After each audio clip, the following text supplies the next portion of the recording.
Shalom, Rabbi. Good morning. Shavua Tov. Tov. How's it? How are you feeling? Thank God, I think I'm recovered. Thank goodness. Yes. Baruch Hashem. Happy to hear that, Rabbi. Thanks very much. Oke. Bapak Ibu Saudara sekalian, mari kita sambut Rabbi kita dan kita akan Salam, bisa segera Rabbi. mulai Hello, everybody. pengajaran kita. Morning, Rabbi. Morning. How are you all? Nice to Morning, see you. Rabbi. Shalom. Hello. Glad to see you. Fine. Okay now. Thank you very much. Bapak Ibu Saudara sekalian, apakah ada pertanyaan yang ingin ditanyakan kepada Rabbi? Sebelum kita memulai Shiur Torah kita, Bapak Ibu sekalian. Ada? Atau mau kita langsung lanjut kepada pengajaran? Lanjut Ya. Baik. So I've asked already the audience, Rabbi, whether they have a questions, and they said no. Then we can believe we can continue with your Shiur, certainly. Good. Okay. Well, I just want to mention that I'm happy. Yeah, I was just wondering, maybe eventually you would like to, we could go to a specific kind of a topic, or I don't know if there'd be interest to learn about to learn the books of the Tanakh at some point. But we can discuss that at some later point. Yes. Okay. Anyway, in the meantime,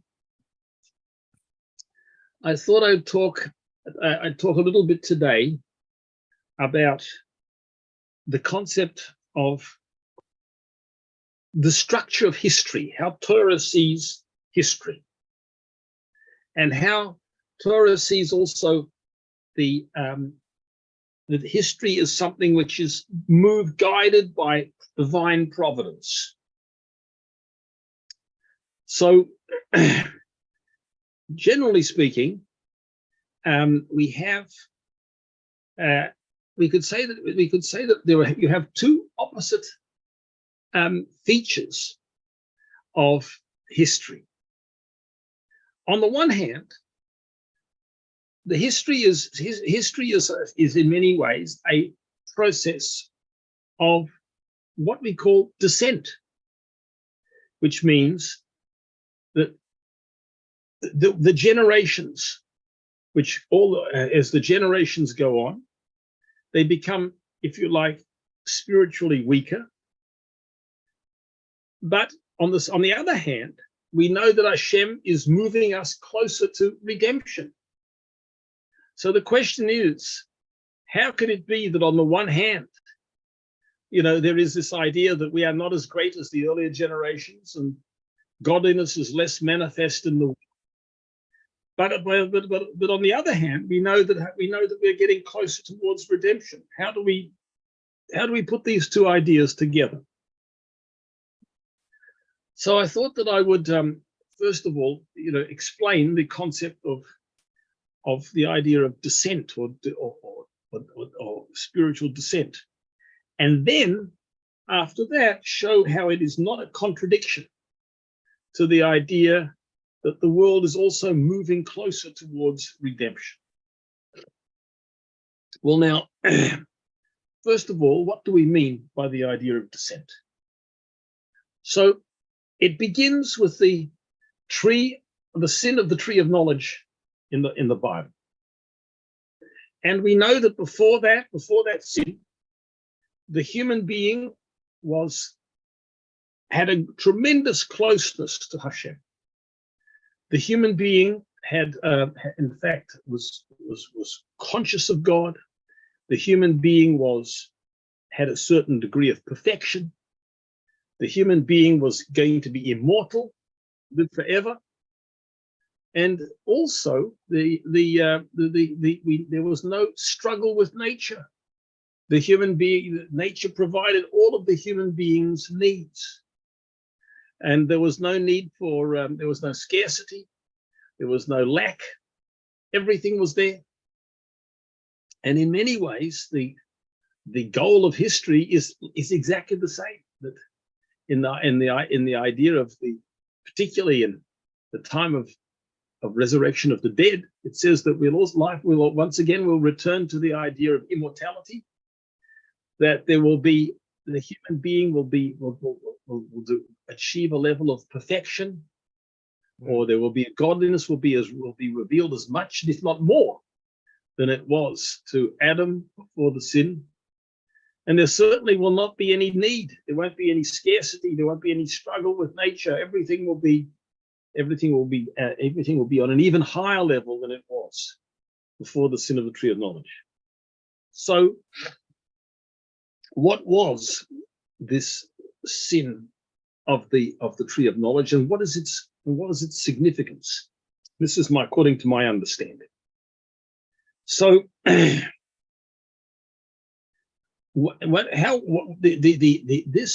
event is an event of great spiritual and cosmic significance. And what it meant was that the human being became, in addition to having a godly soul, also activated an animal soul, a Yetzer Hara. And that meant that the human being could choose evil too, had always had the potential to, but now this became a concrete possibility for the human being to choose evil. So, but what is it? It's interesting that we call this tree the tree of knowledge, Eitz Hadas, the tree of knowledge. And I want to explore this idea of das, of why it's called the tree of knowledge. Now, the reason for my understanding is that, well, first of all, let's put it this way. What happened after Adam ate from this tree was that, as we mentioned before, that he became already a Yetzer Hara, an animal inclination became active within him as well as a godly. And that meant that what that involved also was that the human being now became aware that they were naked. They had no clothes. Now, before the sin of the tree of knowledge, there was no. They also had no clothes, but that was not a problem, because there was nothing. There was no issue of lust. There was no issue of desire. The human being had the human being was completely focused on Hashem, completely, and all the human being knew was that they are there in the Garden of Eden, and everything that they do and everything that they say and everything that they see is connected to God. When, however, they ate from this tree and they got this ability to choose wrong as well as right, so then they become conscious that they are naked. They become, and the lust becomes a problem for them, so they have to dress themselves. Now, what I want to bring out is the idea, this expression das, this expression of knowledge. Knowledge has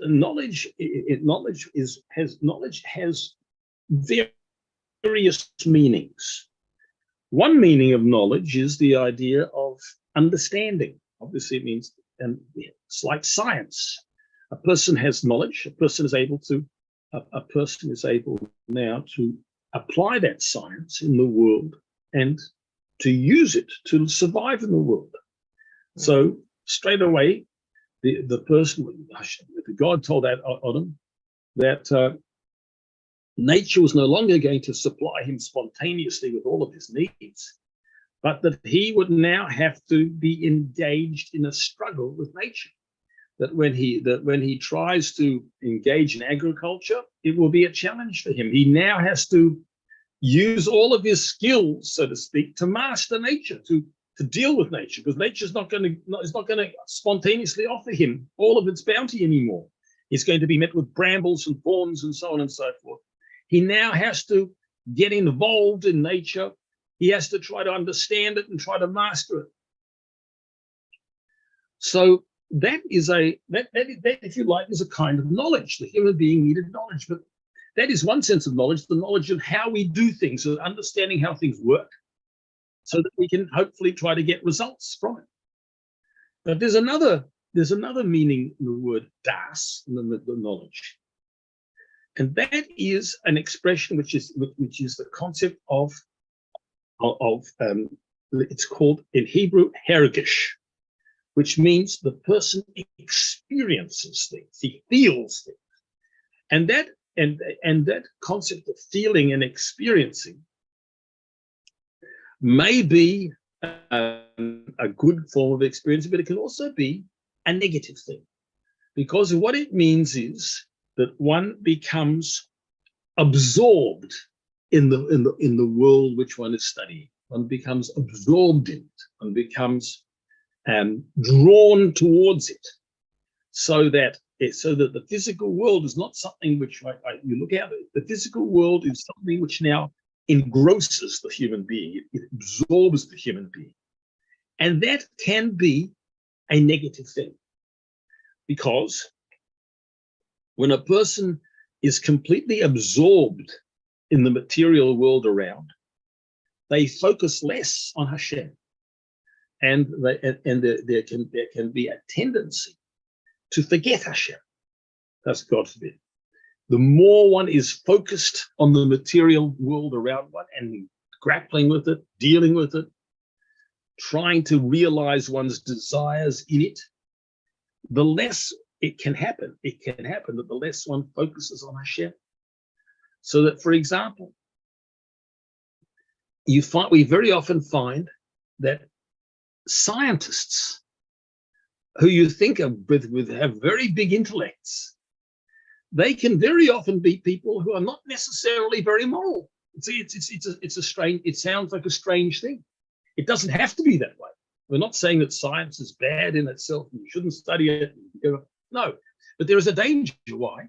Because the scientist is so focused on the material world, on the material with which he or she is involved, that they become themselves encompassed by its materiality. They become focused on the material and less on the spiritual. Whereas a simple farmer who has less scientific involvement in his activity or her activity, but looks up at the heavens and hopes for Hashem's help, is in other words is more conscious of the connection between the material world and Hashem. So basically what you have then is that this idea of becoming involved in nature poses a danger. I'm not saying it poses the danger that one will be distracted from Hashem and from the connection which nature has to Hashem. So this is, I think, this is a significant aspect of the idea. This for me is a significant aspect of what we could say the sin of the tree of knowledge and the beginnings of science, which means the beginning of the human being's involvement with nature, study of nature, use of skills to master nature, because now the human being has become much more materially involved, and the growth of science is about the growth of this material involvement with nature itself. And this is something which has a historical development. So, for example, if we look at history, and if we look at it, particularly the last 2,000 years, which is the last exile of Rome. Rome is the fourth exile. We see how science and knowledge has become more and more intensified. So that if we go back 2,000 years, it was still quite a simple agrarian society, a society based on agriculture, with not much technology, and it was then that was obviously much more than in earlier times, but you had basic technology, and you had the beginnings of science. Then we go to the Middle Ages, and even though people seem to view the Middle Ages as a time of stagnation and not much happened, but it's not really true. There actually was a number of significant developments in scientific thought and mathematics, and various kinds of economic developments and industrial and sort of early technological developments and so on.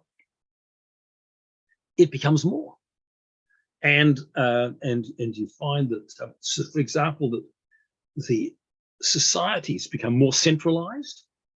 Government becomes more centralized. You have nations emerging. Obviously, it's not yet a nation states. And then we come later to the Renaissance, and then there's a scientific explosion, and you have modern astronomy, and you have the beginnings. You have Galileo. You have beginnings of modern physics. And then we go to the Enlightenment with Isaac Newton and all of the mechanics, the birth of modern science. And then you have applied science. You have the Industrial Revolution, which takes off in the 1700s.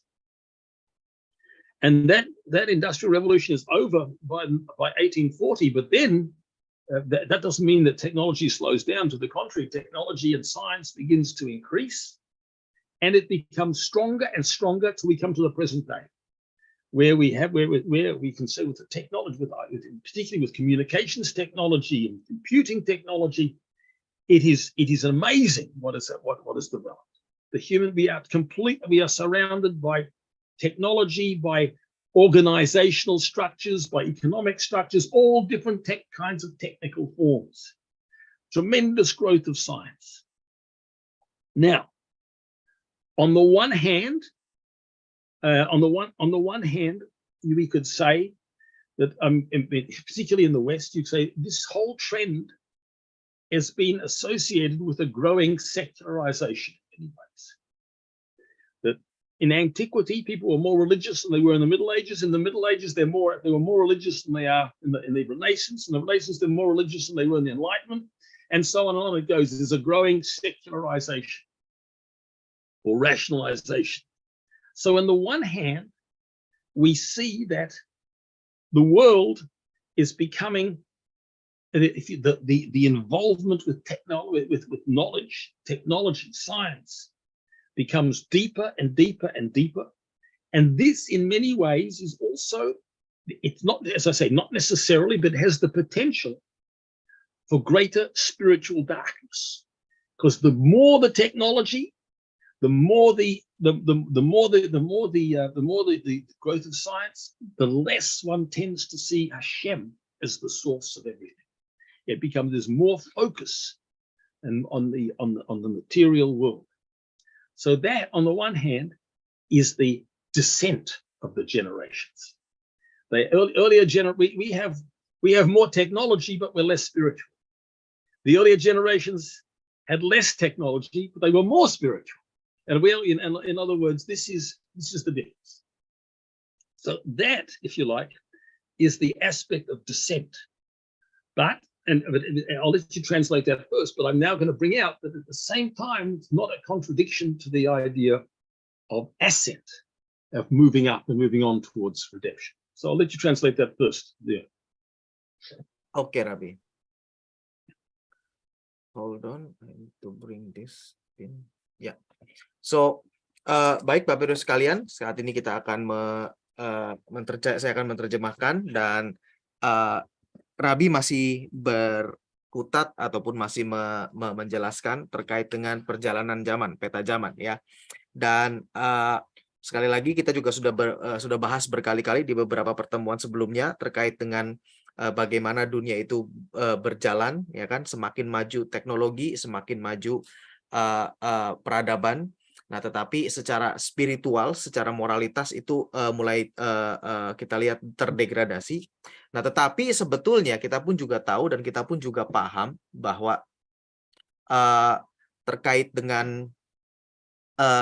dengan apa namanya, Taurat berkata bahwa kita itu sudah zaman ini sudah mendekati, zaman ini sudah mulai ada, bahkan kalau sekarang kita hidup itu ada di ujung daripada penebusan terakhir, redemption.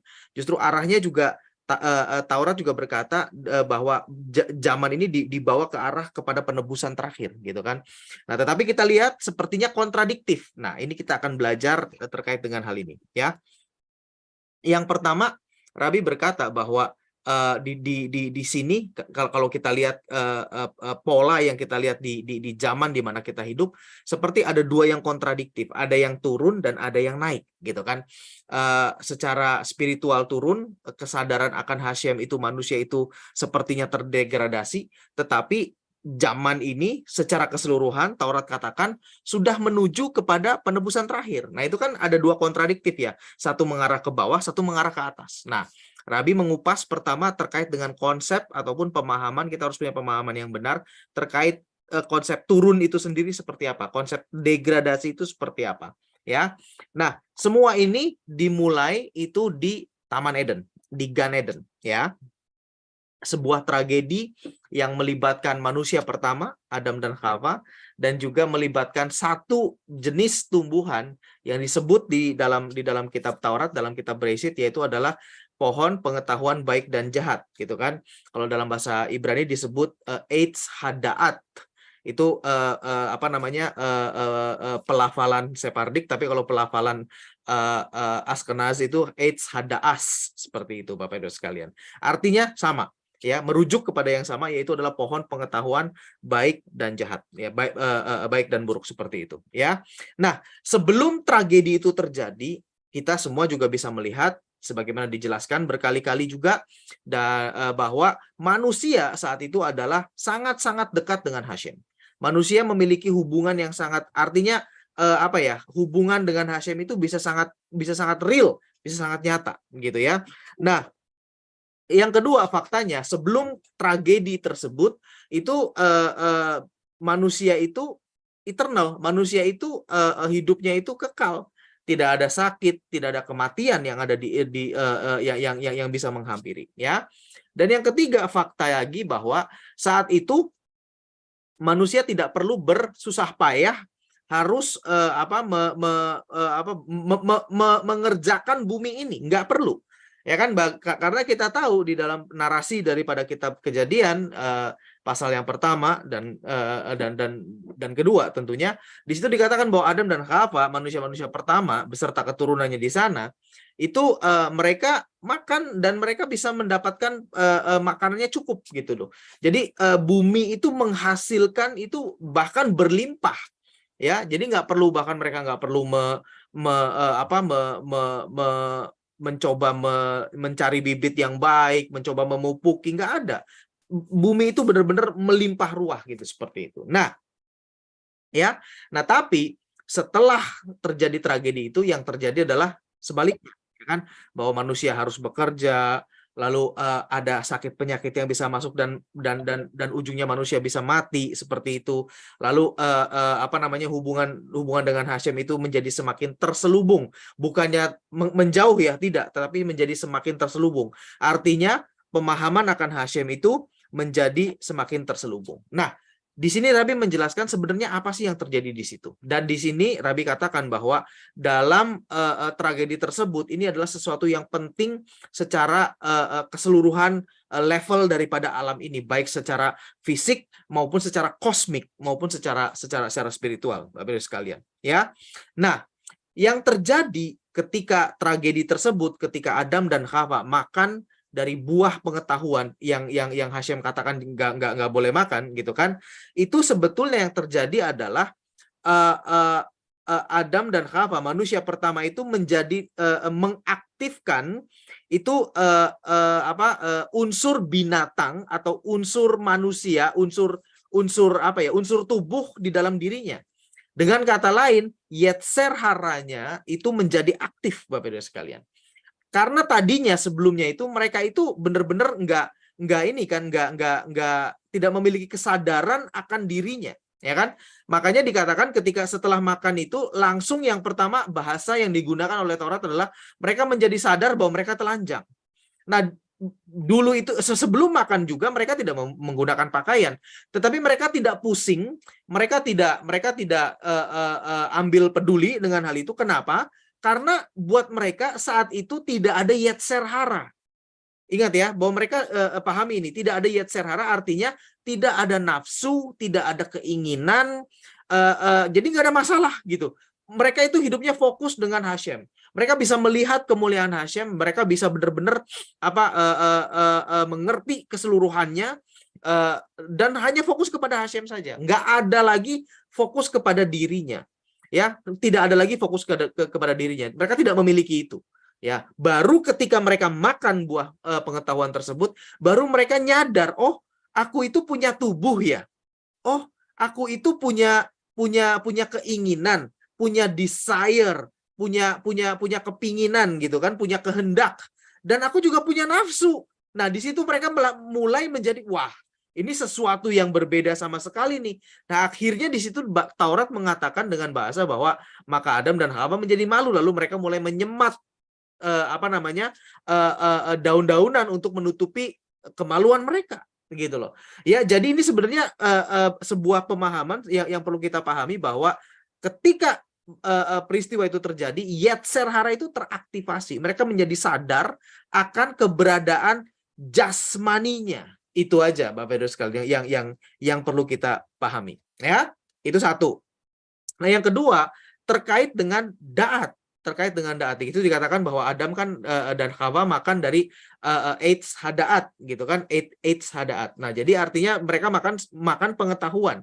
Nah, pengetahuan itu apa gitu kan? Nah, pengetahuan itu memiliki berbagai macam arti dan konsekuensi ya. Tadi yang pertama kita sudah bahas bahwa mereka menjadi mengerti, mereka menjadi paham bahwa mereka punya tubuh dengan segala macam keinginan dan nafsunya.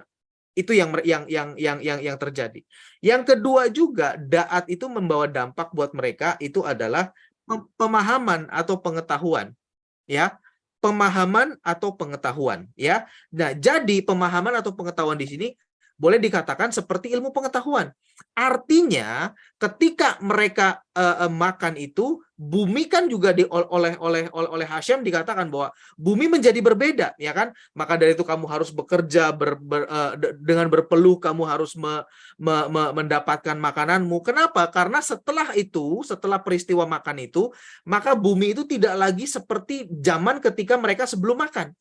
Ya kan, yang mana sangat limpah hasilnya, ini nggak bisa, mereka harus bekerja. Nah, untuk itu knowledge itu, daat itu, pemahaman itu yang mereka makan dalam bentuk buah itu memberikan mereka pengetahuan untuk bagaimana menaklukkan bumi, mengusahakan bumi, bagaimana mengusahakan pertanian lebih baik lagi, peternakan lebih baik lagi, penghidupan lebih baik lagi, bagaimana mereka juga nanti beranak pinak dan mereka keturunan mereka juga nanti harus bekerja sama satu dengan yang lain, membentuk sistem perekonomian, membentuk sistem kemasyarakatan. Itu pengetahuan yang ada, yang dimakan oleh Adam dan Hawa, dan sampai dengan sekarang dampaknya masih kita miliki, Bapak Ibu sekalian, sebagaimana keturunan, karena kita adalah keturunan Adam dan Hawa, ya. Nah, lalu daat ini, pengetahuan ini juga ada dampaknya, yaitu adalah sebuah pengalaman atau perasaannya, ya. Nah, jadi ada dampaknya karena gini, Bapak Ibu sekalian, ketika manusia semakin tenggelam di dalam materialistik, karena kan memang manusia harus mempekerjakan bumi ya sebagai dampaknya itu kan, maka manusia itu menjadi semakin terselubung, Hashem itu, Tuhan itu menjadi semakin terselubung, Bapak Ibu sekalian.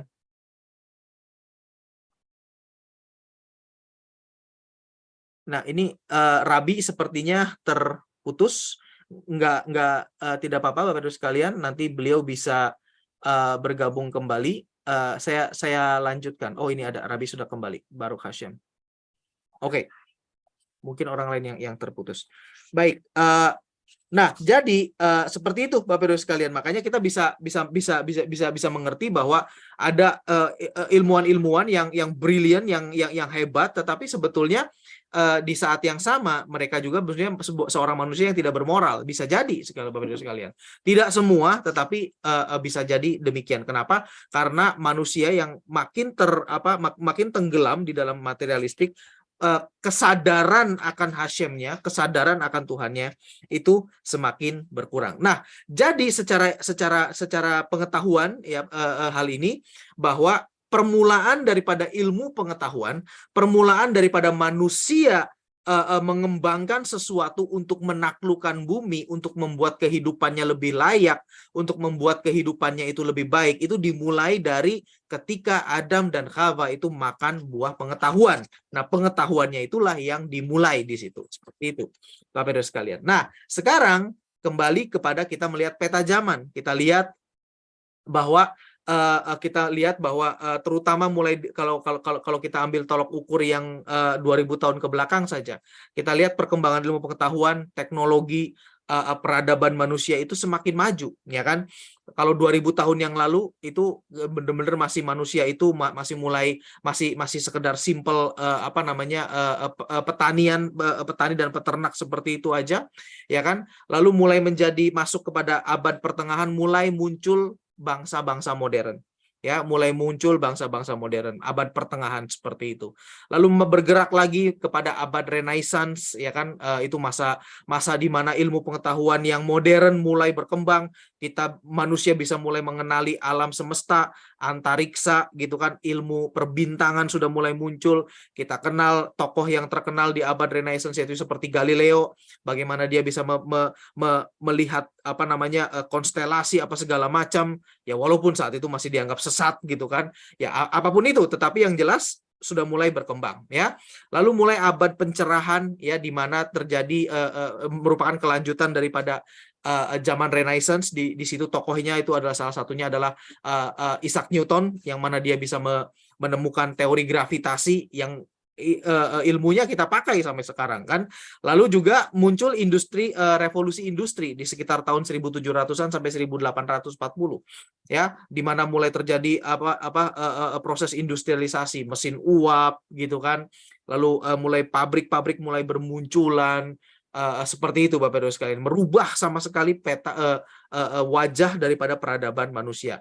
Tapi kita juga tahu bahwa secara spiritual di sini maksudnya bukan urusan agama gitu ya, bukan. Kesadaran manusia akan Tuhan, kesadaran manusia akan Hashem, itulah yang disebut sebagai sisi spiritual. Itu semakin terdegradasi, di mana terjadi sekularisasi, orang tidak peduli dengan Tuhan, orang nggak peduli lagi dengan yang namanya Sang Pencipta, tetapi yang dipedulikan oleh Tuhan oleh mereka adalah hanya sekedar yang penting aku bisa menguasai dunia ini, yang penting aku bisa menguasai keseluruhan alam semesta ini, aku bisa menguasai. Nah, itu yang terjadi. Ya. Nah, tapi berikutnya nanti Rabi akan katakan menjelaskan terkait dengan satu sisi berikutnya yang sepertinya paradoks, yang sepertinya bertentangan, yaitu justru bagaimana Hashem membawa dunia ini kepada yang namanya penebusan terakhir. Over to you, Rabi.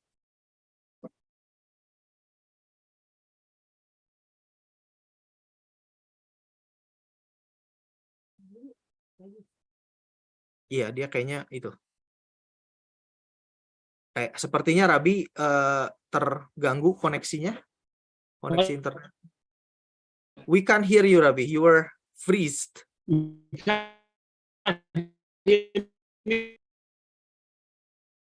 Ya kan, dia on off terus. Bapak Ibu bisa dengar suara saya dengan jelas kan ya? Bisa, Jelas, More. Bisa, Oke, More. berarti baik, Saudara Bah. Berarti ini memang gangguan dari sisi koneksi di sisi Rabi. Gak apa-apa, kita tunggu aja.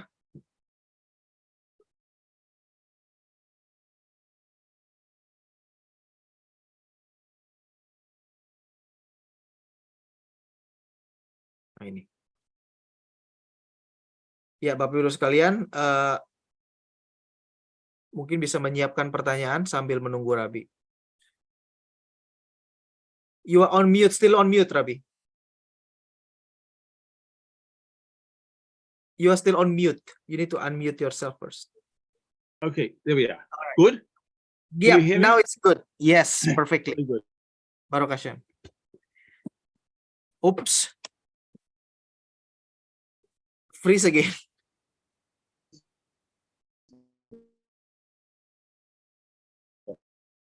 That's great. Okay. Do you hear me? Yes, now. Just Can you now hear it me was again? freeze. Now, Okay, yes. good. That's good. Okay. All right. So let me just do the right. Okay. So the idea is that all of this development is of value and importance. And what happens is that it's giving us the by which ultimately to make nature into a vessel for the divine. You can see this internet now. This is a tremendous development.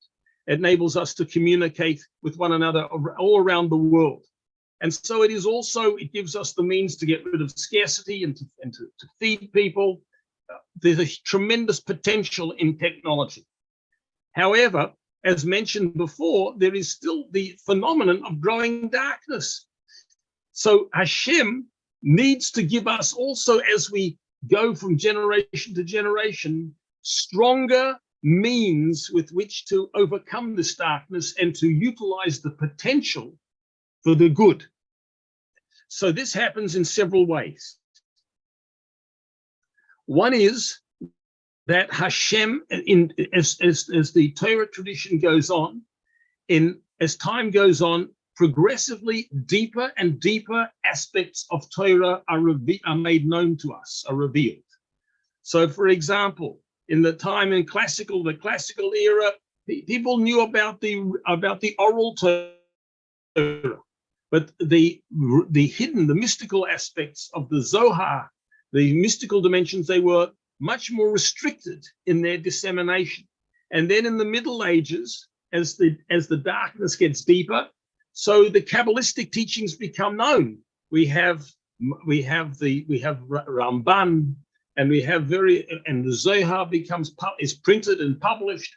It was always there, but it becomes known. And then as we go on even to the modern period, where the darkness is even greater, then we have the Arizal and the Maharal of Prague, and until we come to the Enlightenment period, Hasidic philosophy, which disseminates the inner dimension of Torah even further. So we are being given all the time new, more powerful dimensions of Torah with which to overcome the darkness, with which to transform this darkness and to deal with it.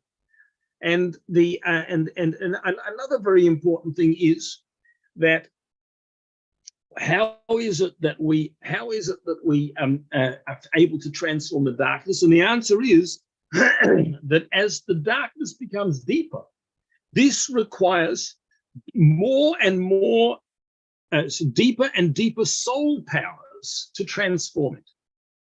So, for example, even though now we are living in a very lowly generation, spiritually speaking, nevertheless, this generation has certain qualities which earlier generations did not have. And this is, for example, the quality of what's called Mesirut Nefesh, the quality of self-sacrifice, the ability to continue with spirituality, notwithstanding the great darkness. Now, these soul powers give us the ability to transform the darkness. In other words, and just like we find, just as we find that when a person could have been a sinner through his life, but if that person does teshuvah, if the person does this very deep service of return to God, then that person can actually transform the past bad deeds into good deeds. This is a very mystical and profound concept, but the notion is that you can actually, just as a human being whose life has been dark can make it light, so to speak, by tshuva. So the same thing applies to the age as a whole. That our service, which is done in a manner of teshuvah, which is of deep personal change is also able to bring out all of the, what we call, all of the sparks, all of the goodness which has been lost in the darkness, and to reconnect it with godliness. So so what we find then is that as time has gone on throughout history, we have, and history, and on the one hand is getting darker, at the other hand, we are being endowed with ever stronger spiritual powers and aspects of Torah with which to actually transform the darkness and to take from it what it has, what it can give us. So what is then history? So history is basically, history is the idea that we have survived. We, not just we, when I speak about we, I mean the Torah tradition has prevailed throughout everything.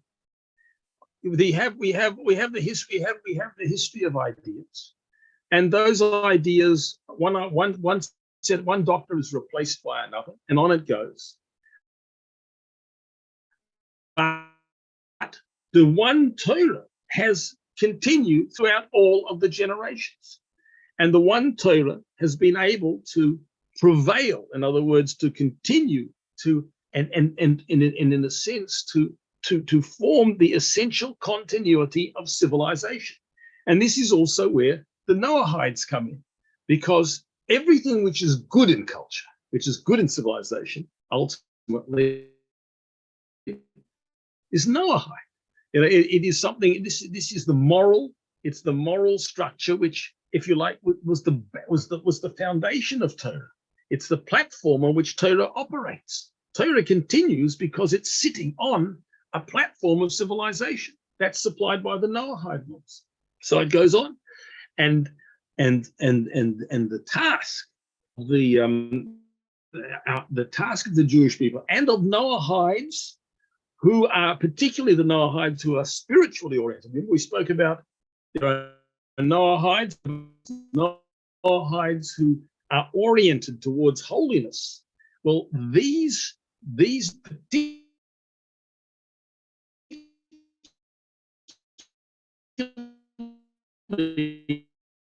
mean, the Noahides who are decent and good, in a sense, actively responding to the challenges of each epoch, and are participating in the transformation of the darkness into what is good and what is preserved.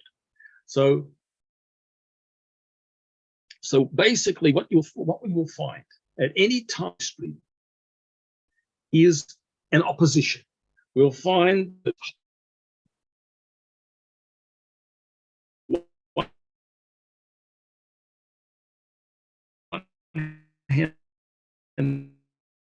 there is holiness, which is called civilization, and civilization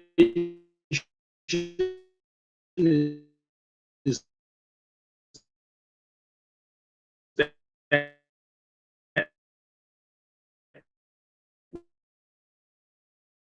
which is Rabbi, we cannot hear you well. I think your connection is broken. Can't hear me? No. Okay. It's not okay.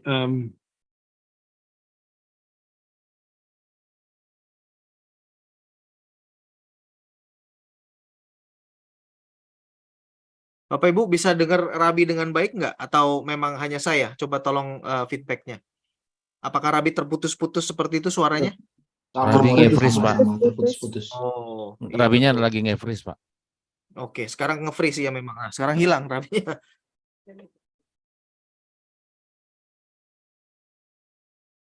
Oke, sambil menunggu Rabi, mungkin saya coba terjemahkan sedikit ya, bahwa memang sebetulnya kalau kita lihat perkembangan zaman, yang perlu kita pahami adalah justru bagaimana kita bisa mengerti terkait dengan hal ini semua. Kita tidak perlu menjadi negatif gitu kan, yang tadi Rabi katakan bahwa sebetulnya apapun perkembangan yang terjadi di dunia ini adalah sebuah proses yang memang Hashem izinkan terjadi di dunia untuk membuat alam ini menjadi sebuah tempat untuk tempat kediaman ilahi. Seperti itu. Bapak Ibu sekalian, ya. Nah, contohnya itu adalah teknologi internet kita sekarang ini, ya kan. Memang saat ini masih banyak teknologi internet disalahgunakan untuk hal-hal yang negatif, ya, untuk penipuan, untuk kejahatan, scamming, segala macam. Segala hal yang negatif bisa ketemu di dalam internet, tapi sekarang ini kita menggunakan teknologi internet untuk sesuatu yang baik, ya kan, untuk belajar Taurat, untuk belajar 7 hukum Nuh, untuk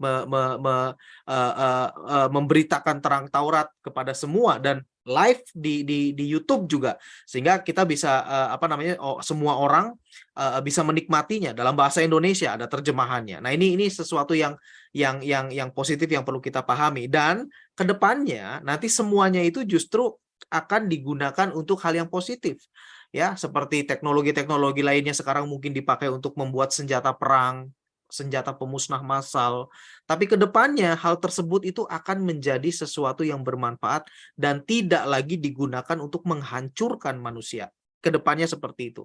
Nah, zaman itulah ketika itu terjadi, itu yang disebut dengan tadi penjelasan Rabi dan penjelasan Taurat, dikatakan sebagai zaman disebut sebagai penebusan terakhir. Seperti itu, Bapak Ibu sekalian. Ini Rabi sepertinya sudah masuk, tetapi apakah beliau ada mendengarkan? Shalom Rabi, saw you here in the Zoom. Can you hear us?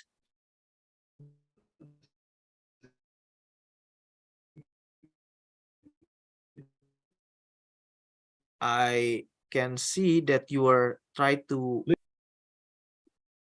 Nah, I cannot hear you.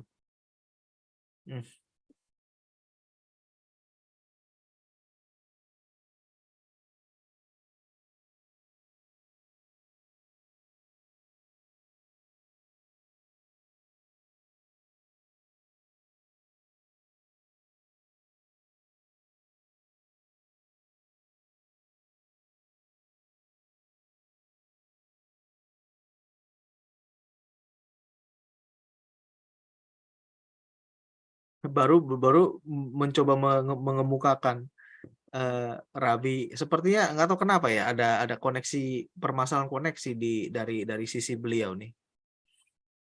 Kita di sini yang di Indonesia baik-baik saja, Baruch Hashem. Aduh, tidak mungkin di sana lagi ada gangguan. Kabelnya ada yang itu kali, ada tukang gali. lalu kepacul kabelnya di Australia. Jadi putus koneksinya.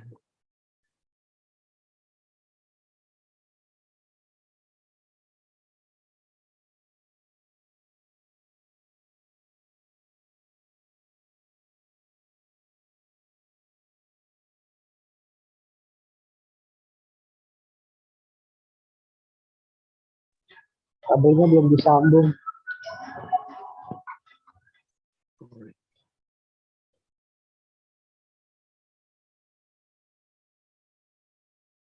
Rabi, are you there? Saw you going back to the Zoom.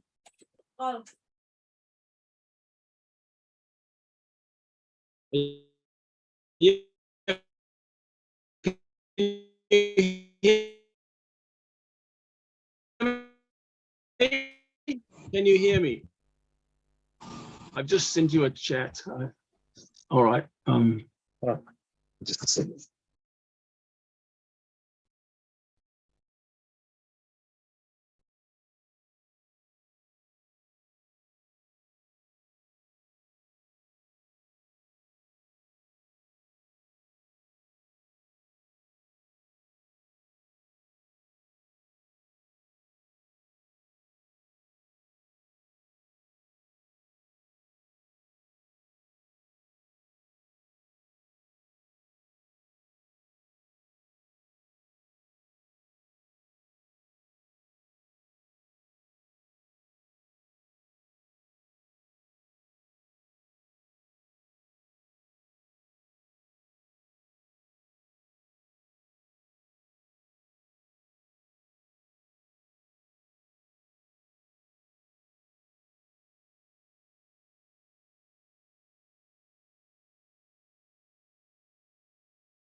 tapped into the deepest levels of the human soul. And this is called the level which is called Yechida in the Nefesh. And this is also the level which is associated with Mashiach. So this means that even though it's very dark and very difficult, nevertheless, what has been released within us through this challenge have been the deepest soul powers. And it's with this that we can now take all of the developments of science and all of the things which have occurred during the history. For example, right now, my Zoom link's not working, but and we can now take all of these technical handles which we have on nature and transform the creation as a whole to make it into a vessel, a dwelling place for Hashem. Okay. So I think I better leave it at that, but I'm sorry about today's connection. No problem, Rabbi. Next time. But maybe one question before you leave, just Yes. one short question before Yes. you leave, Rabbi. Yes, So yes. yeah, we know that the world is getting dark, and then well, for us, for Noahide, in this community, we already in a part in an understanding that Hashem is always also giving us a means and also a stronger understanding, revelation for us to keep our focus still on Hashem. But the other person or the other nations which is not understanding at all even a basic Torah, for them it's totally completely dark. So if you can explain to us how then will Hashem bring everyone into a Noahide level of understanding like us? Is it we need to wait for Mashiach, or how will that be happen, Rabbi, just for our understanding? It will happen through us. In other words, of course, Hashem will help us. But what you're doing now with Rahim, this is a tremendous thing. You know, this is here a small group of Noahides have influenced the biggest Muslim country in the world. Now, this is a great thing, and I can tell you right now that, for example, I see that the influence of Torah is now bigger than it ever was before. This now, for example, the public discussion of the Noahide laws, this was never existed before. There was always the commandment to spread the Noahide laws, but only now is it being heard around the world. I'm going, please God, I've written a new book, and the deputy premier of a state of Australia is going to be present at the launch. I hope one thing after another. Well, I mean, this Baruch Hashem, but the wonderful things that you all are doing there. This is tremendous. This is bringing Mashiach. You don't see it necessarily you won't see it in the newspapers yet, but we know that it is occurring, and why does it occur? Because we are ordinary people. We're not like previous generations, but it has brought out in us tremendous spiritual powers. Simple people can achieve tremendous things when they give themselves over to it wholeheartedly, with all of their soul and all of their being, and that's what's happening right now. So it is happening. I can see it happening, and it may sound like only a handful of people, but that makes no difference at all. And you'll be surprised because world leaders listen actually to these things. We have an expression. The Torah says, "Leiv malachim b'yad Hashem." The hearts of kings are in the hands of God. Right. And you'll be surprised that the big actors in the world, who will they listen to? You'll be surprised. They will listen to people who are carrying books in their hands, who have got something important for them to say. And you'll be very, look, you know, it's remarkable. But I believe that it is happening right now, and I believe that the Indonesian Noahides are a proof of it through this. And in other words, so when you see what's being accomplished with Rahim, and it'll go from strength to strength, please goodness. Amen. So it'll happen. It's happening. Saudara Rabbi. Okay. All right. So next week, I hope our connection will be better. Yeah. All right. All right, Rabbi. Saudara Rabbi. Okay. Okay. Thank you so much. Shavuot All Tov. the best to everybody. Thank you, Rabbi. Bye. Bye. Shavuot Tov. Saudara Rabi. Bye. Baik, Bapak-Ibu sekalian, mohon maaf, saya nggak tahu ada apa dengan koneksi Rabbi di sana, tapi beliau masih tetap bersemangat untuk menuntaskan pengajaran beliau, walaupun melalui telepon, WhatsApp telepon tadi. Ya, mudah-mudahan dengan suara yang melalui speaker tersebut bisa didengarkan. Anyway, itu bagian terakhir dari penjelasan Rabbi. Saya akan lanjutkan dengan tadi sebagian yang masih belum sempat saya terjemahkan, ya, bahwa Hashem itu membuka sedikit demi sedikit sesuai dengan kebutuhannya, ya, dunia yang semakin mengarah ke materialistik ini.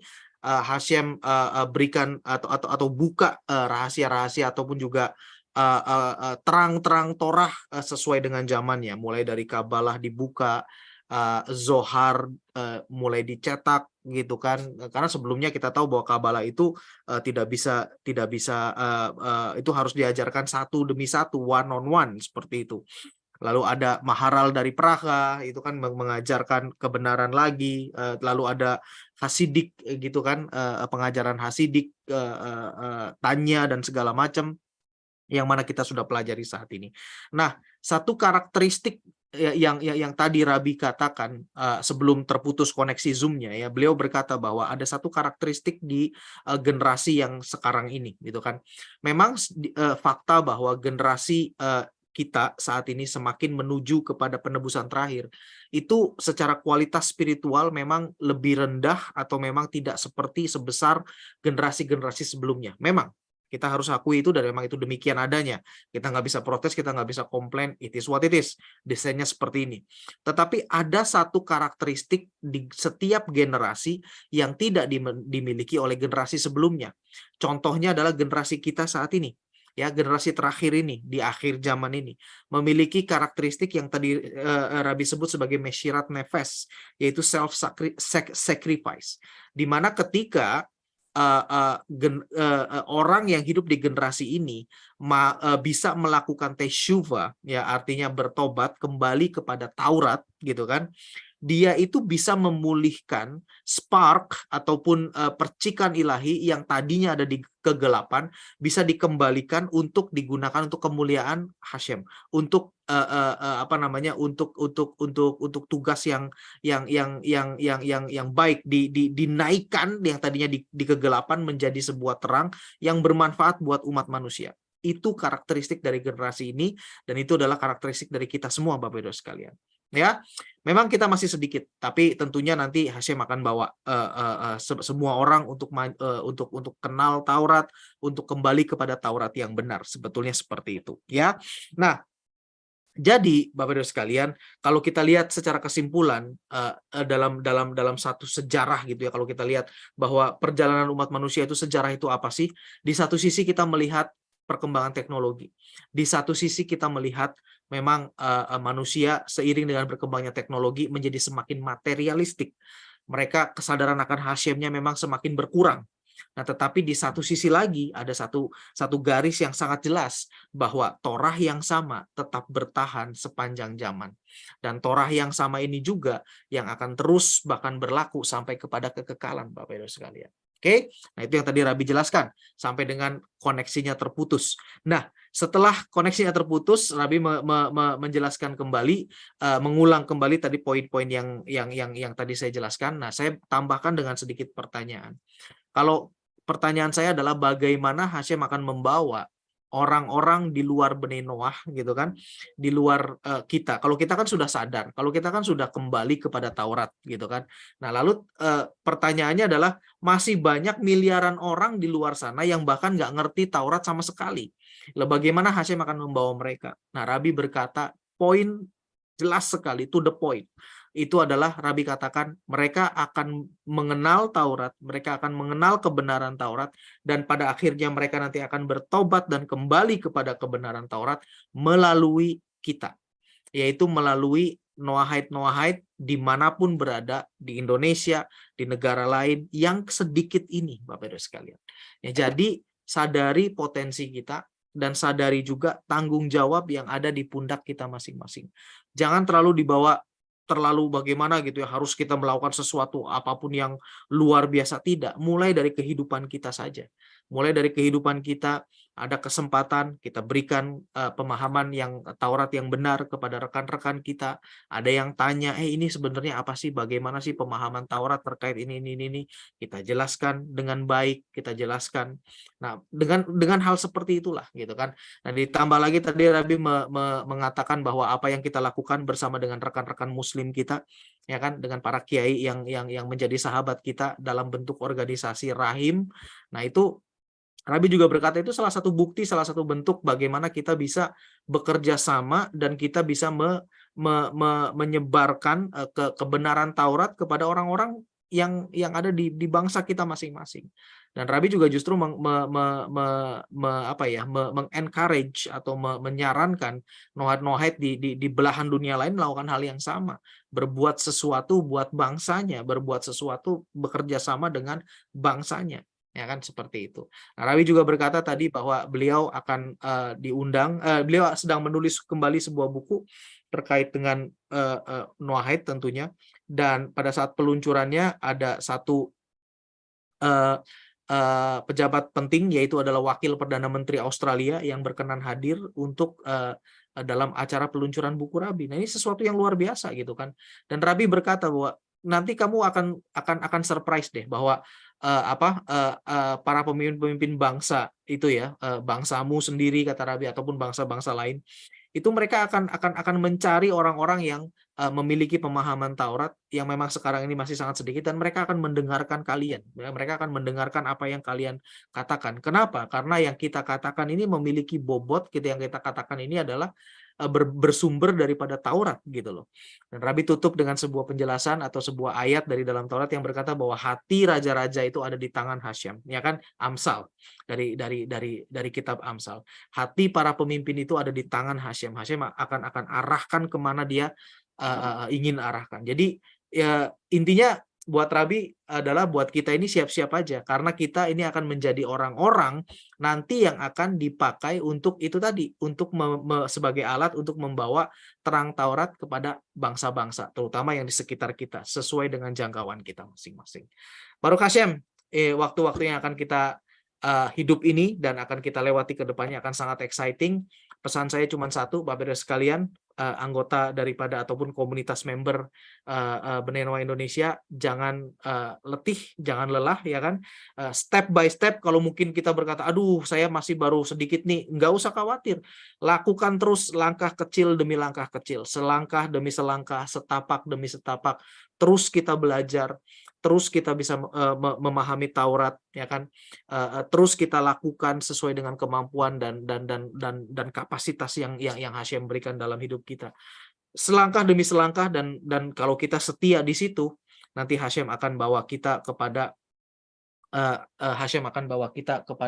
sesuatu yang besar, dan kita sendiri akan tercengang-cengang, dan kita akan bisa berkata bahwa wah, ternyata Hashem bawa kita sampai ke sini ya, dan ini ternyata yang menjadi rencana Hashem. Mulut kita hanya akan bisa penuh dengan pujian kepada Hashem yang benar-benar sangat luar biasa. Baik, demikian Bapak Ibu sekalian, akhir daripada Shiur Torah kita pagi ini. Sekali lagi semangat, jangan kendor, terus percaya bahwa Hashem sedang membawa kita semua kepada penebusan terakhir. Silakan kembali kepada aktivitas masing-masing. Salam buat keluarga. Hashem kiranya menyertai, melimpahi, dan senantiasa meningkatkan bahkan kapasitas hidup kita, kapasitas keluarga kita, dan kita dipenuhi dengan berkat dan kebahagiaan yang sejati dari Hashem. Baruch Hashem. Amin. Baruch Hashem. Shalom. Sekalian. Sudah more. Baruch Hashem.